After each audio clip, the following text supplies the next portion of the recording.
Welcome to the Cheating Secrets channel. We hope you enjoy today's story. Ron Wiseman couldn't wait to get back home to Amy, his beloved wife of 10 years.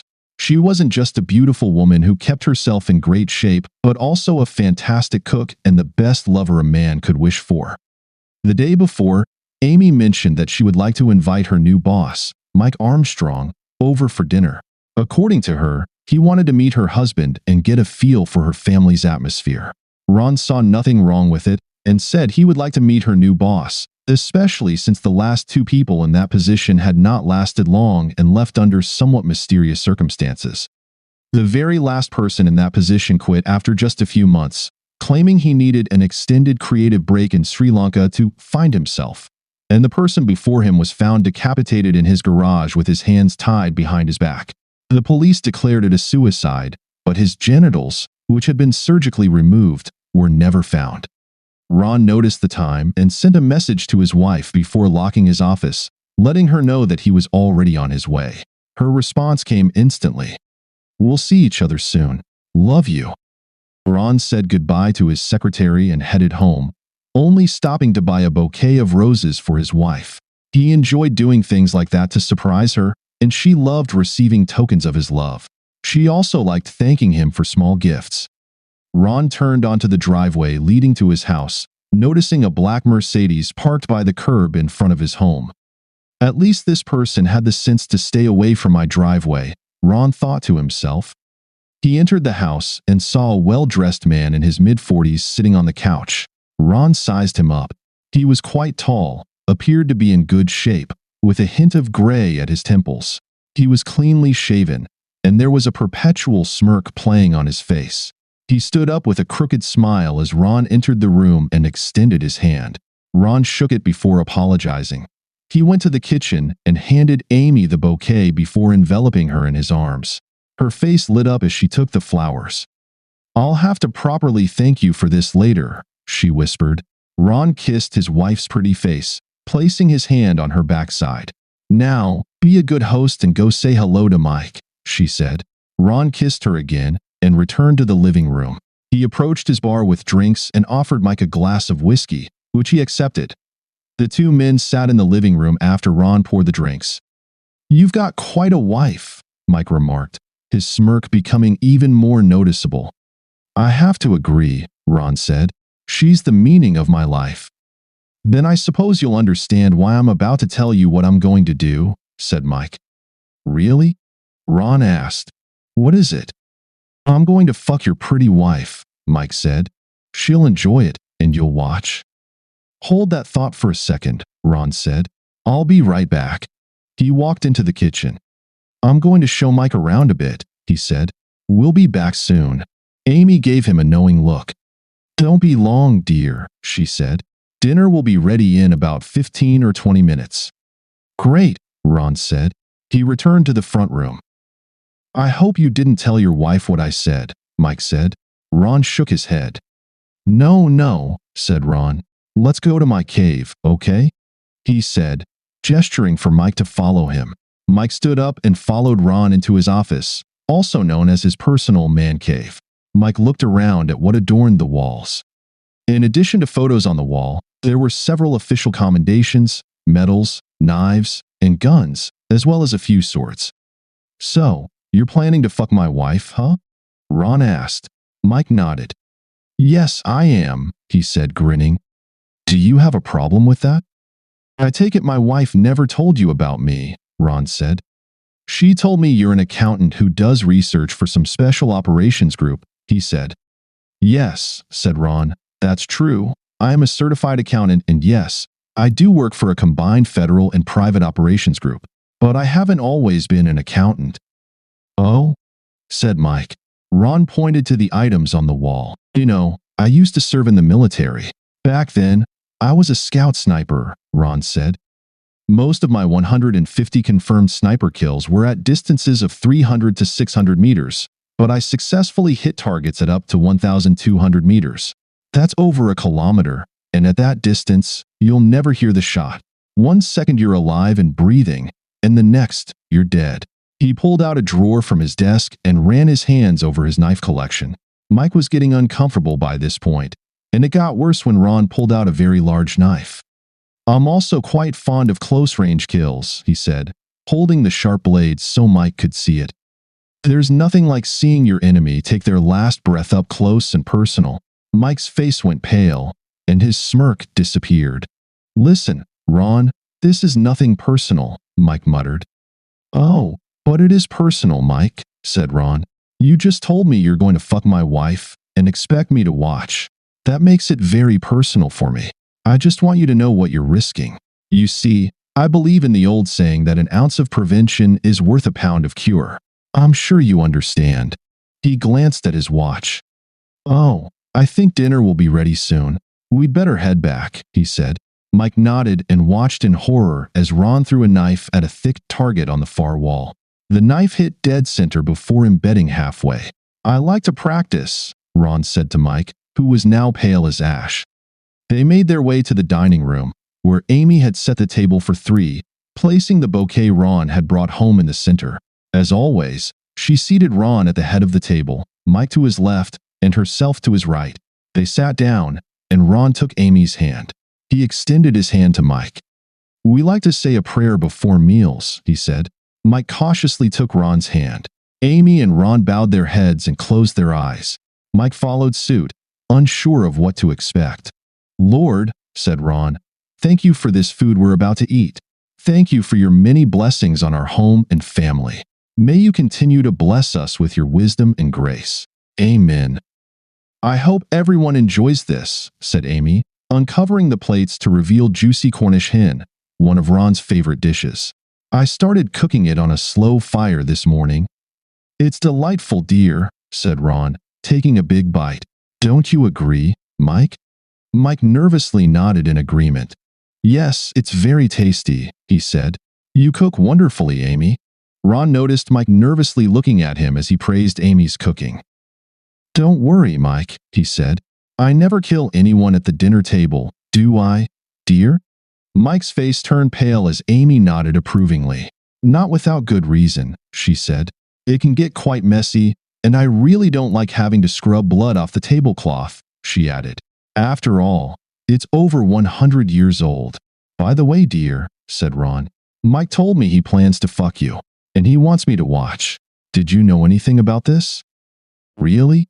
asked Amy. "No, he's never mentioned anything like that to me." She looked at Mike. "Is that true, Mike? Are you planning to fuck me?" "Please, Amy, I never said that." "Maybe your husband misunderstood me," said Mike, shaking his head. Ron pulled out a tiny digital recorder and pressed the button. "I'm going to fuck your pretty wife," Mike's voice said. "She'll enjoy it, and you'll watch." Mike's face reddened as Amy shook her head. "What's gotten into you?" asked Amy. "We welcome you into our home, feed you, offer our hospitality, and this is how you repay us?" "Please," said Mike. "It was just a joke. I was just kidding." "Well, there you have it, dear," said Ron. "It was just a joke." "I don't know," she said. "What's the climax?" "I'm not laughing." "Listen, that's not what I meant," Mike said, raising his hands. "Really? Is this what you told the husband of your last ex-wife you slept with?" Ron asked. "What are you talking about?" Mike asked. "I told you. I'm an investigator. I checked you out when Amy told me about you," Ron said. "According to my findings, you were quietly let go from ASM Enterprises 3 months ago after being named in a civil suit for alienation of affection. The man who filed that suit was the husband of the woman you were involved with, who divorced him after catching you both naked in a hotel room." Mike looked down at his plate. "Is that true?" Amy asked Mike. "Yes," Mike said quietly. "I did something I'm not proud of, but it's all in the past." "Speaking of the past," Ron said, "I also found out that Mike's ex-wife got so tired of his infidelity that she joined a group called the Marriage Mutual Assurance Society, or MMAS. Isn't that right, Mike?" "Yes, it's true," he said. "I even saw the video recording of the punishment she was going to impose on him," Ron told Amy. "Actually, quite cruel. I would have thought that would make you change your ways, but it didn't, did it, Mike?" Mike looked at him in shock. "How do you know about this?" he asked. "It was supposed to stay secret." Mike, said Ron, shaking his head. I told you. I'm an investigator. I have access to information you wouldn't believe. It was my task force that stood up for your wife on her behalf. Don't you remember? Ron looked at Amy. After we contacted his wife, she agreed to give him a choice. Either he accepts the punishment and stays in the marriage, or agrees to a fair divorce settlement. I think he didn't want that humiliation, so he agreed to the divorce. Ron looked back at Mike. You know, you really dodged a bullet with that one, he said. What punishment was she going to impose on him? Asked Amy. That's cruel, Ron said. They would tie Mike up and brutally beat his balls off. They would have made him watch his wife have sex with several men and then made him drink the juices of those men out of her. She would have branded him and used him as her pony. Not a pretty sight. Amy said. Branded, huh? Yeah, said Ron. Right on his ass. Slowly. Mike grimaced at the memory. And your group saved his ass? Amy asked. Ron nodded. Unfortunately. Clearly, he didn't learn his lesson, Ron said. Maybe we should teach him that lesson, Amy said. Here, tonight. Ron nodded. Perhaps you stumbled upon something, dear, he said. He looked at Mike, who was shaking his head vigorously. No, please, don't do this, he pleaded, shifting his gaze from Ron to Amy. Why not? Ron asked. Obviously, you didn't get the message before. Maybe we should teach you that it's not okay to sleep other men's wives. I still have your ex-wife's number. Perhaps we should invite her over to help teach you a lesson? And I have plenty of things I can use to inflict a lot of pain on you, Ron said, looking at Amy. You know, I still have that knife-throwing board in the basement, he said. What are you talking about? Mike said, you know, one of those moving boards used in knife-throwing art. You must have seen them. They sometimes strap a half-naked assistant to the board, and the thrower has to get the knives as close as possible without hitting her. I think it's called the Wheel of Death. We could strip Mike naked, tie him spread eagle to the board, and see how close we can get to his balls without cutting them off, he said. He looked at Mike. Wouldn't that be fun? He asked. You know, Amy is pretty good at throwing knives too, but not as good as me. Is that the spinning board? Amy asked. Ron nodded. Oh yes, that would be fun. We could place bets to see who gets closest. She looked at Mike. Come on, Mike. It would be awesome. Mike jumped out of his chair, his face pale, eyes wide open, and his body physically shaking with horror. No, he said. You people are insane. Listen, it was just a joke. Please forget I said anything. He tried to turn away, but Ron grabbed him, turned him around, and pressed him against the wall, keeping a hand on Mike's throat. Amy joined him with a two-pronged serving fork in her hand. Sorry, buddy. We're not joking, Ron said. Please, pleaded Mike. What do I have to do to make this stop? It's simple, Ron said. From now on, you'll forget any thought of sleeping with my wife or any other wife, except your own. You'll embody professionalism. No more working late, and certainly no more business trips out of town with Amy if I'm not there. And you'll treat every woman with the respect she deserves. And that's it? Mike asked. Ron nodded. Yes, for the most part, Ron said. Just know that I'll be watching. And if you mess up, you'll pay the price you should have paid a long time ago. Got it? Mike nodded. Good. Now, do you have something to say to us? Mike nodded again. I'm sorry. Truly, I am. I'll never do anything like that again with anyone, he said. Please accept my apologies and forgive me. Ron looked at his wife. What do you think, dear? He asked. Should we forgive him? Well, dear, she said, we truly believe in forgiveness. So yes, this time we'll forgive him. Ron loosened his grip on Mike's throat. He looked at his wife. So, what do we have for dessert? He asked. I made a really delicious cheesecake, she said. Boys, would you like a slice? Ron looked at Mike, who was shaking with horror. Well, how about dessert? He asked Mike, who shook his head. No, thank you, he said. I, really need to go home. Ron noticed Amy looking at Mike's pants and glanced down. He saw a wet spot on Mike's crotch and shook his head. Yeah, I understand why you needed to go home, Ron said, noticing the smell coming from Mike's pants. Go on, get out of here. And remember what I said. I will, Mike said, heading towards the front door. They both noticed the wet spot at the back of his pants as he made his way out. Can you believe he actually shit his pants? Ron asked. Yeah, disgusting, isn't it? Amy responded. And he actually thought he'd fuck me. Maybe I should bring him a box of chocolates tomorrow. Ron laughed. Hearing screeching tires, Ron turned to his pretty wife. Oh God, I'm so damn turned on for you right now, she said, taking off her panties. She ripped off her dress and sat on the table where Mike had just been sitting, pushing his plate aside. She spread her legs wide and took off her bra.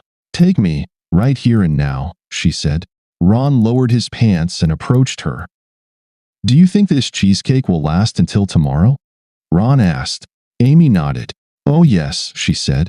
Let's clean up this mess and then finish dessert upstairs, okay? Author's note. In 2013, a decapitated man with tied hands and feet was found in his garage. Tulsa, Oklahoma police confirmed it as a suicide but didn't provide details, hinting that the man had hanged himself. Thank you for being with us and listening until the end. If you found it interesting, please subscribe, give us a like, and leave your comments. And we'll see you on the Cheating Secrets channel.